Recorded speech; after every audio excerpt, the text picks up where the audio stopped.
Bonjour chers internautes IGF1.5, nous avons le plaisir de recevoir aujourd'hui comme invité à votre émission le professeur Daouda Ndiaye, qui n'est plus à présenter. Le professeur Daouda Ndiaye est le chef de service du département de parasitologie à l'université Cheikh Anta Diop de Dakar. Certainement d'autres casquettes qu'il va lui-même préciser au cours de cet entretien. Bonjour professeur. Bonjour Aruna. Alors, professeur, bonjour à vos téléspectateurs. Merci beaucoup. Donc, professeur, c'est vraiment aujourd'hui un très grand honneur pour nous d'être avec vous. Pour nous entretenir autour d'un certain nombre de sujets. D'abord, avant d'entrer dans le vif du sujet, une question d'actualité, l'incendie à l'hôpital de Linguère. Vous, en tant qu'acteur de l'hôpital, comment est-ce que vous avez vécu cette situation? Une situation choquante quand même, difficile, déplorable.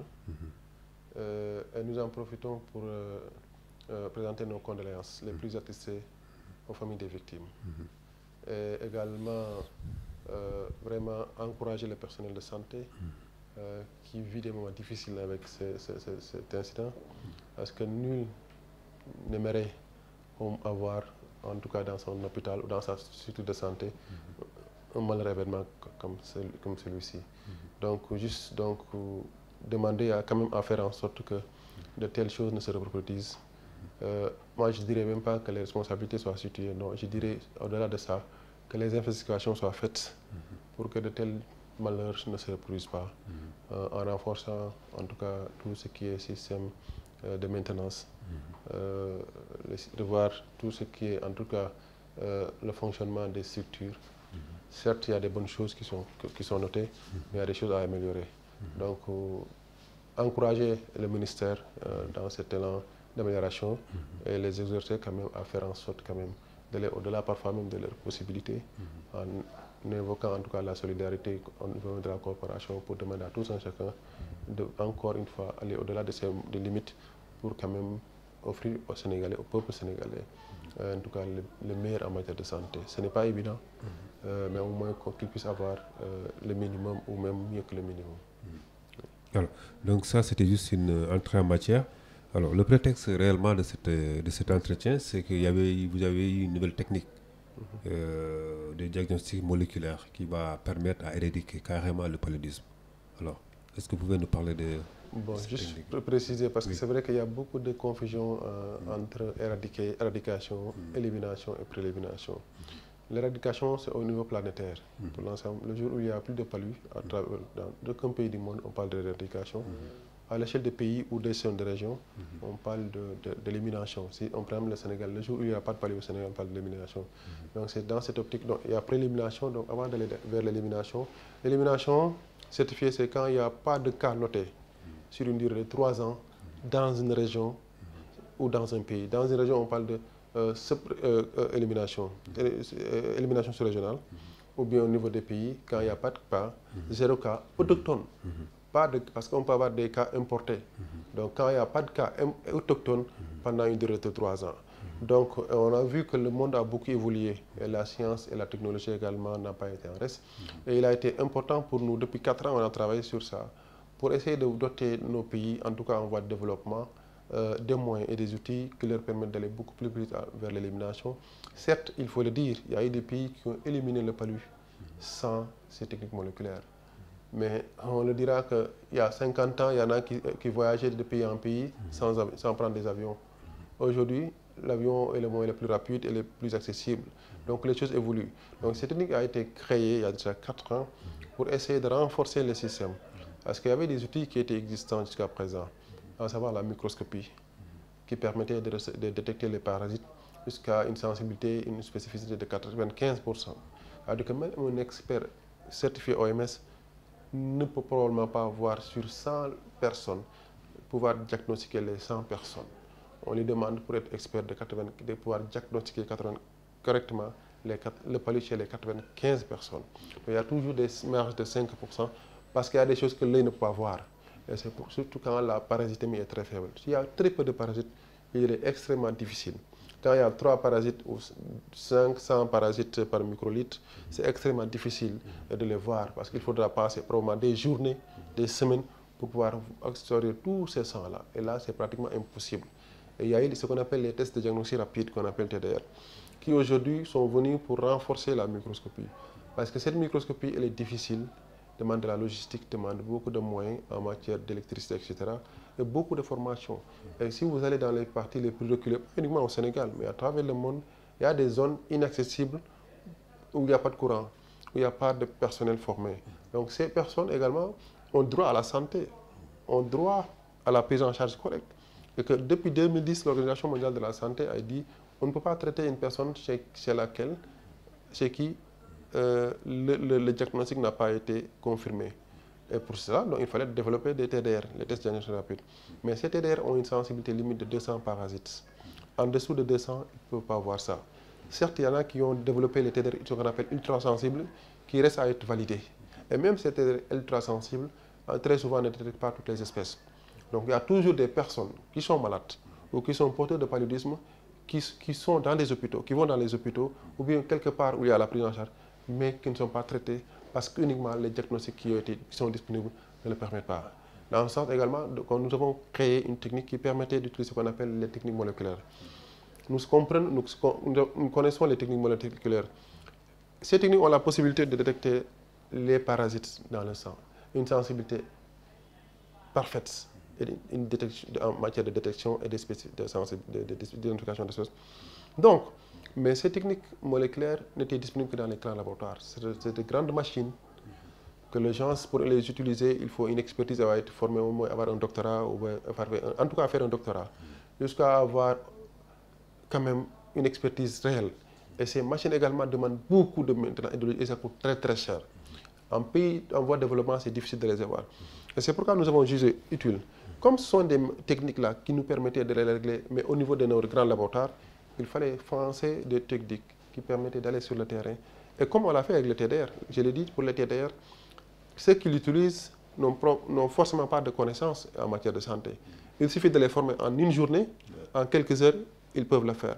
Elles peuvent faire ces tests. C'est la même chose, donc nous créons ces techniques pour pouvoir aider également le terrain, au moins les structures de santé les plus reculées, pour pouvoir avoir les outils les plus efficaces et aller plus vite vers l'élimination. Donc cet outil permet de détecter l'essentiel des parasites lorsqu'ils sont présents dans un prélèvement.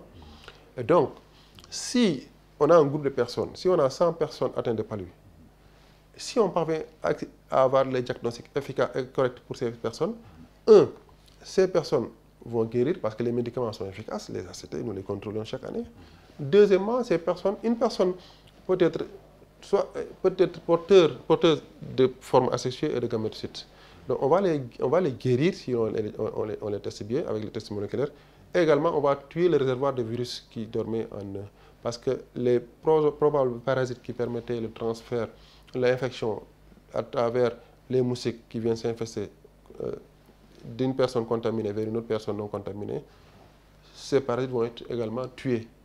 Et chez une personne qui n'est pas malade, mais qui est un porteur qu'on appelle les porteurs asymptomatiques sains, qui n'ont pas de symptômes et qui sont quelque part dans la ville, dans les régions partout, lors des enquêtes de dépistage, ces techniques vont permettre de retrouver ces personnes-là et les dépister. Si les parasites sont là également, ils vont être traités.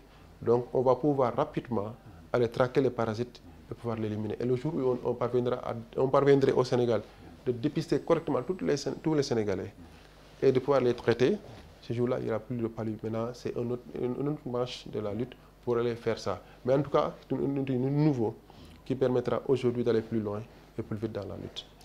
Un outil nouveau dans l'élimination et non l'éradication du palu. Alors, pendant ce temps, au niveau de la Covid, les vaccins, les Sénégalais jusqu'à présent, on est à 400 000 personnes vaccinées. C'est très peu par rapport à la population ciblée. Oui, bon, mais de toute façon, il faut d'abord encourager. Moi, je pense qu'il y a des pays qui n'ont pas atteint ce nombre-là. Tout le monde sait que le vaccin constitue toujours... Au départ, il y a eu beaucoup de débats sur la vaccination, sur le vaccin. Maintenant, il demeure que maintenant, en tout cas, le monde a accepté ce vaccin-là, pour l'essentiel, pas pour tous. Et que maintenant, les gens vont même vers l'achat et l'octroi de ce vaccin. Donc, je pense que le Sénégal, c'est 16 millions d'habitants. Si on parvient à vacciner 400 000, comparé à d'autres pays, c'est bien, mais c'est peu. Donc c'est pourquoi je dis que, en tout cas, heureusement au jour d'aujourd'hui, si on voit les rapports du ministère, en tout cas ce que nous notons, ces vaccins sont bien tolérés. Maintenant, comme c'est un outil qui nous permet d'aller vite vers l'élimination, en tout cas la maîtrise de cette pandémie, donc plus le nombre évolue important, plus on a des certitudes d'aller beaucoup plus vite dans le contrôle, même pour la Covid, l'éliminer au niveau du pays, et éventuellement demain l'éradiquer au niveau mondial, pour qu'il n'y ait plus de Covid à travers le monde. Alors, le mouvement Action, le mouvement social, est-ce que ça va toujours se limiter social ou bien politique? C'est quoi la politique? Je vous pose la question. Non, c'est moi qui pose des questions. D'accord, mais pour répondre à une question, il faut comprendre la question. Bon, maintenant je vais essayer de répondre à la question que je vous pose d'ailleurs. Parce que bon, c'est vrai, moi je ne veux pas... Pour moi, c'est vrai, c'est difficile, la connotation liée à la politique. Et tout le monde sait que la politique gère le monde, gère les pays. Maintenant, il faut comparer la politique telle que décrite, telle que connue, de la politique telle qu'effectuée par certaines personnes ou certaines personnalités, qui consiste à vouloir tout faire pour avoir les moyens, pour avoir des privilèges, pour avoir des postes de responsabilité, pour avoir de l'argent. Demain, je vais en Chine pour une mission extrêmement importante pour le monde en matière de santé, où j'ai été choisi à travers le monde parmi les 3 experts du monde qui doivent aller en Chine pour aider la Chine. Par rapport à ça. Vous pensez que j'ai besoin de privilèges? Parce que si ce n'était pas mon expertise et ma connaissance, je n'irais pas, on n'aurait pas me choisir en Chine. Et je sais qu'ils ont forcé la porte. Ils vont tout faire parce qu'une mission d'1 mois en Chine, c'est long pour moi, pour ma famille. Je leur dis que ce n'est pas possible. Mais tout a été fait pour que j'accepte cette mission-là. Tout a été facilité. Et pourtant, c'est un privilège. Je sais les conditions, parce qu'un Africain qui va en Chine pour pouvoir évaluer la Chine, ça c'est un privilège. Ça veut dire que si demain tu veux avoir je voulais avoir quelque chose soit dans ce monde, je l'aurais. Je suis à l'Organisation mondiale de la santé en tant qu'expert depuis des années. Je suis à l'Université de Harvard en tant que conseiller directeur. Je conseille beaucoup d'institutions à travers le monde. Si c'était un privilège, je pense que l'Afrique est certes un très grand continent, mais on sait ici que les moyens comparés à l'autre aux États-Unis, ce n'est pas pareil. Donc si c'était un problème de moyens et de précise, je ne reviendrai pas au Sénégal. Donc c'est pourquoi j'ai posé la question, quelle politique? Moi, je pense qu'il faudrait qu'on aille au-delà de certaines choses. Parce que certaines personnes refusent de faire des choses pareilles, parce qu'ils ne veulent pas qu'on les donne les casquettes de politique.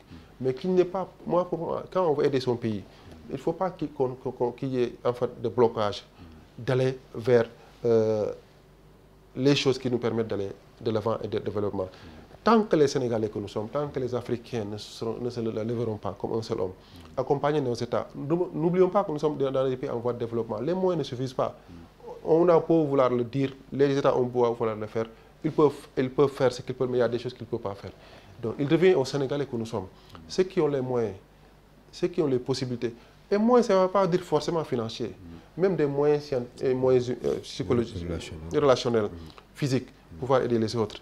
Et donc, si moi je mets mon argent pour pouvoir aider depuis 4 ans des Sénégalais,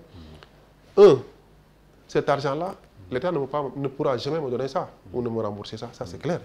Si c'est des privilèges, même ne serait-ce que être chef du service universitaire, je pense qu'il n'y a pas meilleur privilège. Je suis universitaire, je suis professeur d'université.